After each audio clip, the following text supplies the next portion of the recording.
to buy person on your list, the Allbirds Wool Runner is a natural fit. It's made from ZQ certified merino wool, a naturally cozy material with low environmental impact. And Allbirds offsets the carbon footprint, making the Wool Runner carbon neutral, so you can take comfort in treading lighter. This holiday season, give tidings of comfort and coziness with the Allbirds Wool Runner. Discover your perfect pair at allbirds.com. That's ALLBIRDS.com.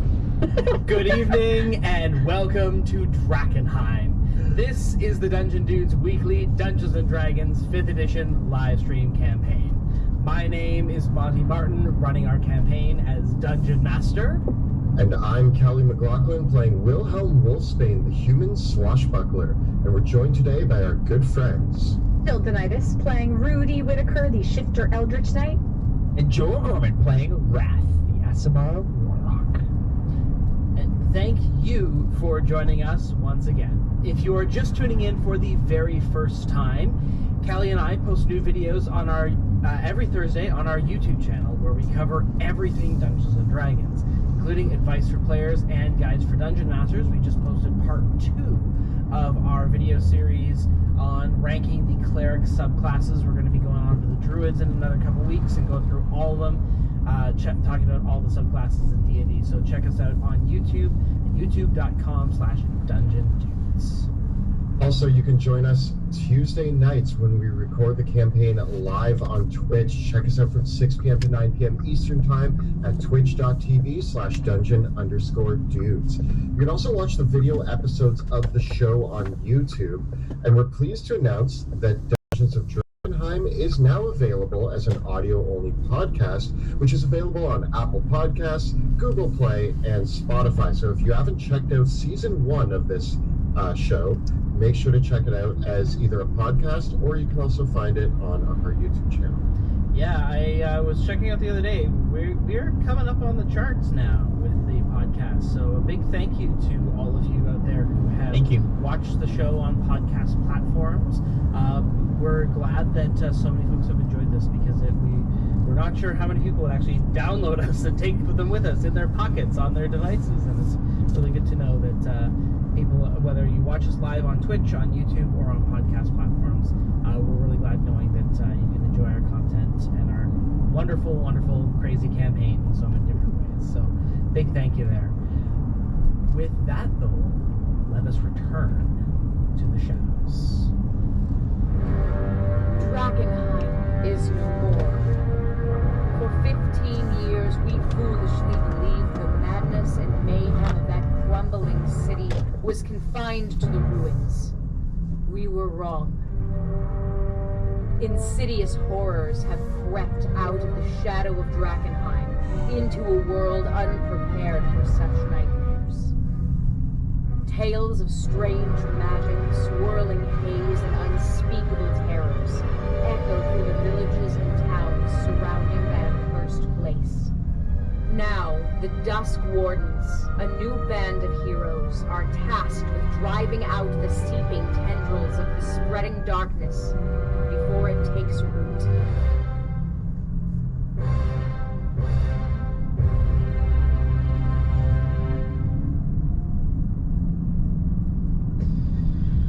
Welcome back to the shadows of Drakkenheim.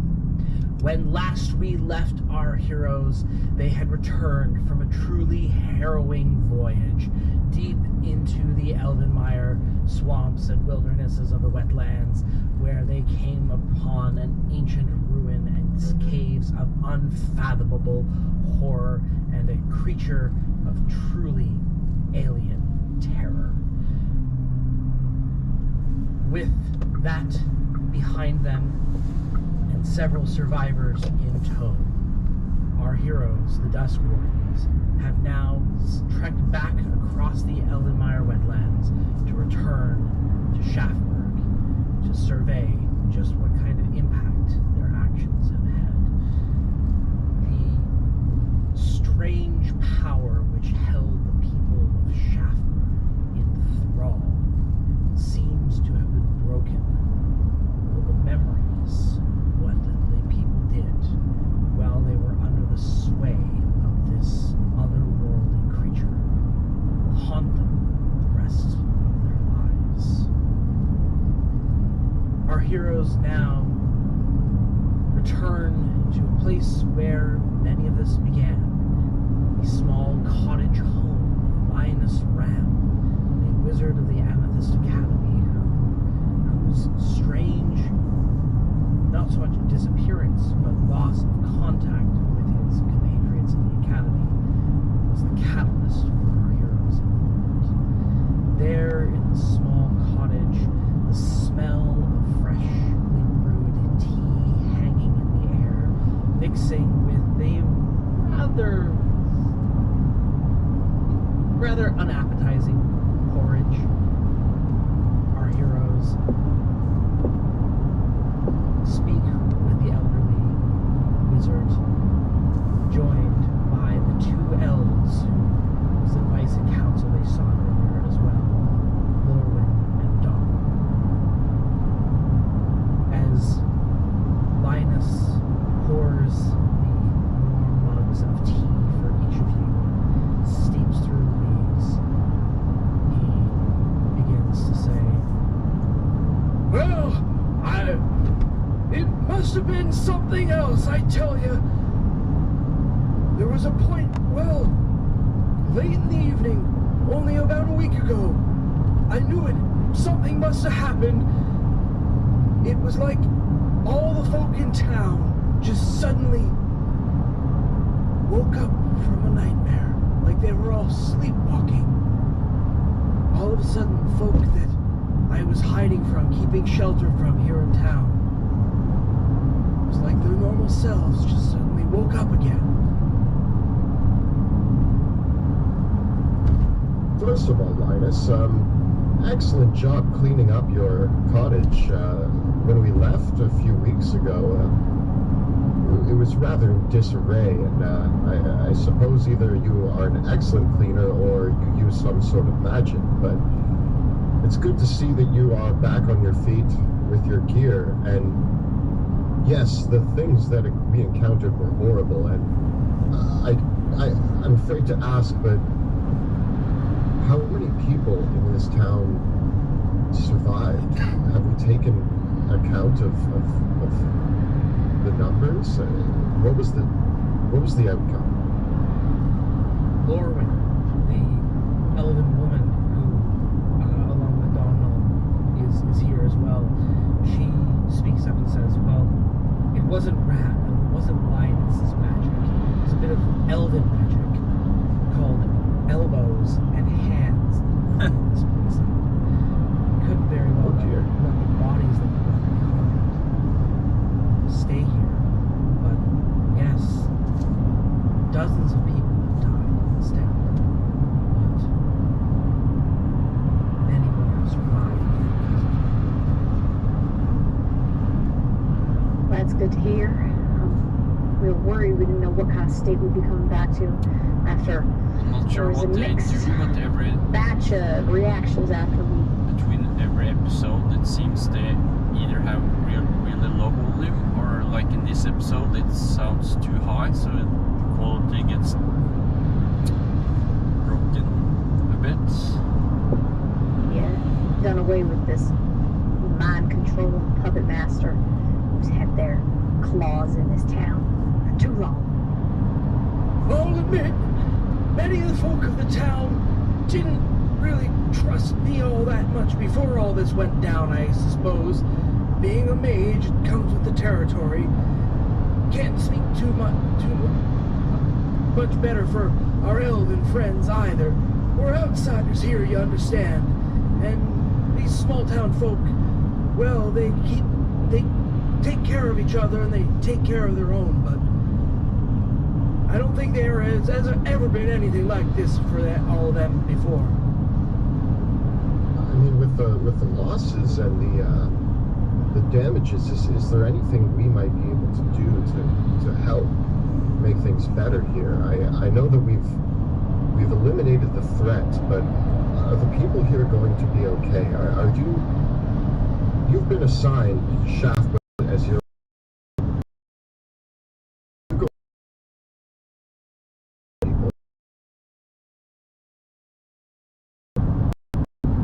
despite our best efforts, The creature that we fought in the Elven ruins, it disappeared. I don't think it was destroyed, I think it left.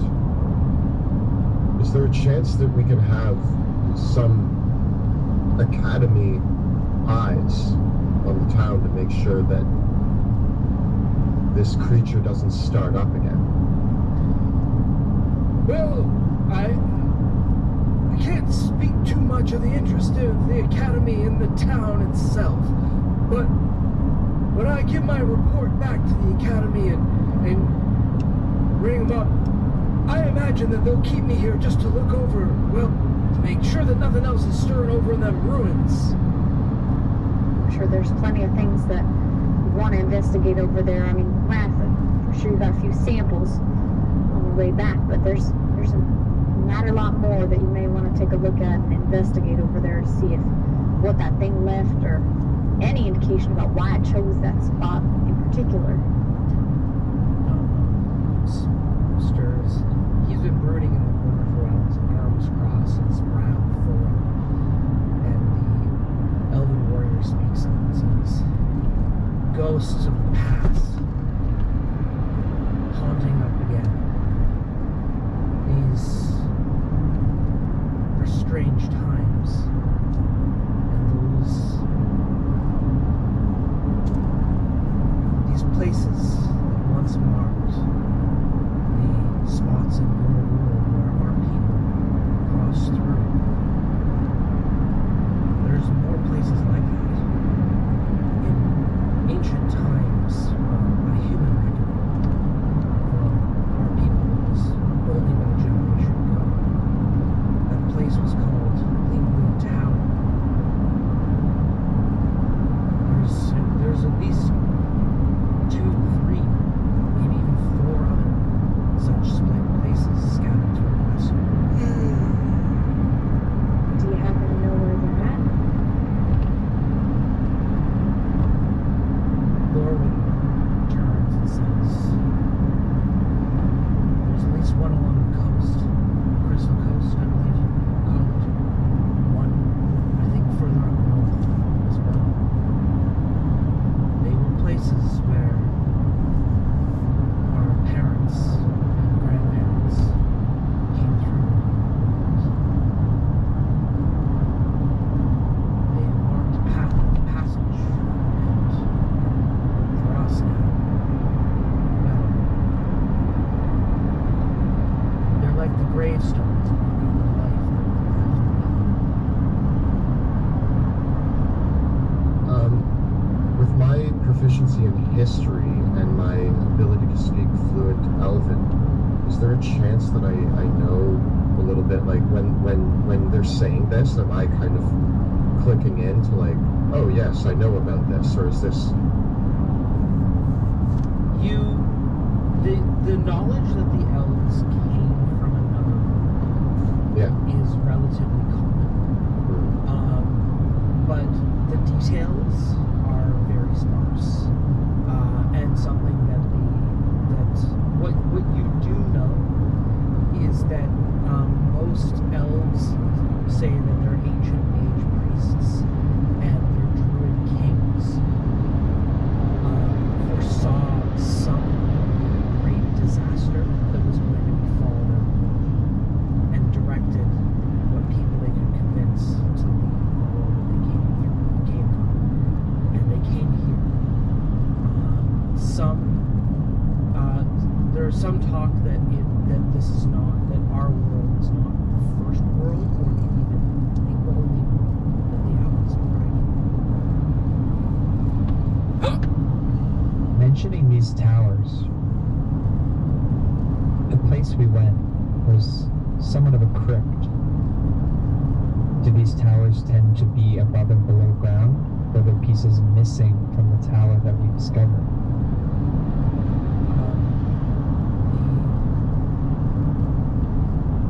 Lorwyn continues. My people, when we build things, rarely build things underground. It's likely that the tower sunk demons into this roofs itself. I've never visited the other towers in Western, so I don't know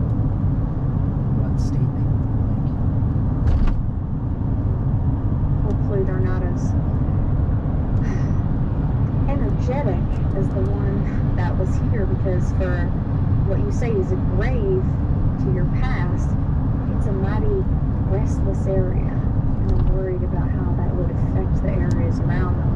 As we saw, this one attract such a strange creature from another place. The elves look at each other and turn back and say, and Lorwyn says, as much as I'd like to believe otherwise, it's probably the towers were built at places where crossings, the Shadowlands, and the Fae were possible and strong already. They were built to be places of crossing. They were built to be bridges. And there's a reason why bridges get built in certain places. Two banks of a river. That's where you build a bridge. Well, it sounds like we may need to put these towers on our to-do list. Now, it might be important that we relay this information to our contact, River, at the Amethyst Academy. When we left Tearhaven, she told us to head through Shaftburg, locate her missing contact, Linus, that would be you, and you have been well located and equipped to continue conversing with the Academy. So, despite the fact that it went far off the rails that we were expecting, it seems that Shaftburg is back in order. Next, we were supposed to head to Todsfeld, where she gave us a coin to stay with the Duke, and then down to, I believe, Dransman, where we will be meeting back up with her, because there's issues apparently all along the river. Now, it sounds like if these towers are through points, they could be a source of other issues as well if creatures are coming through. Do we assume then that the connection between Delirium and these towers is this rock that we've been seeing somehow amplifying the bridge? Is it making it... Raph, am I... Well, I can only agree. If these towers have stood for generations, at least in human lives, and they only are becoming a problem now, the most recent event to sully our land is the meteor. It only makes sense that this meteor has caused some kind of reaction with these portals between worlds. Is there then... We've heard of issues flowing along the river from Dransman through Todsfeld, Shaftburg. That's what we were investigating. Is there a tower known in Dransman, or is this a separate issue? To the library!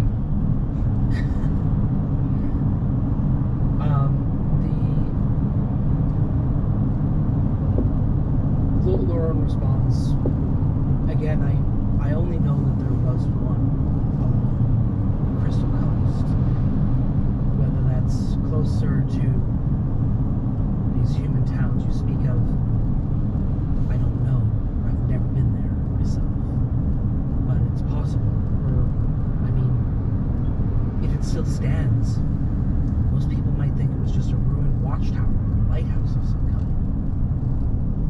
We have to find a map of the towers, where they might be, and compare it against a newer map of our world on some kind of see-through paper.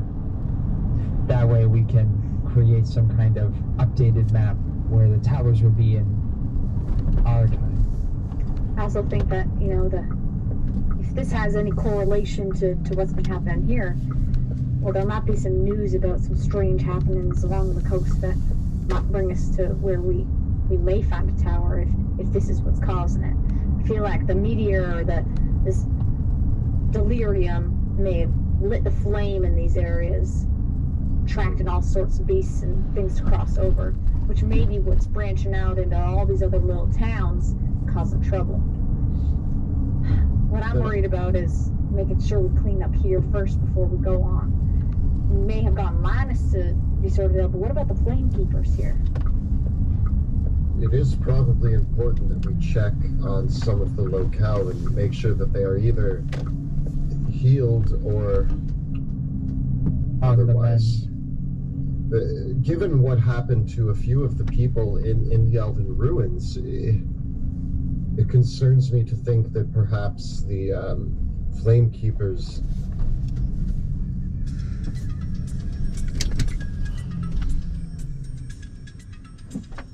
Well, see you guys later. I have arrived at this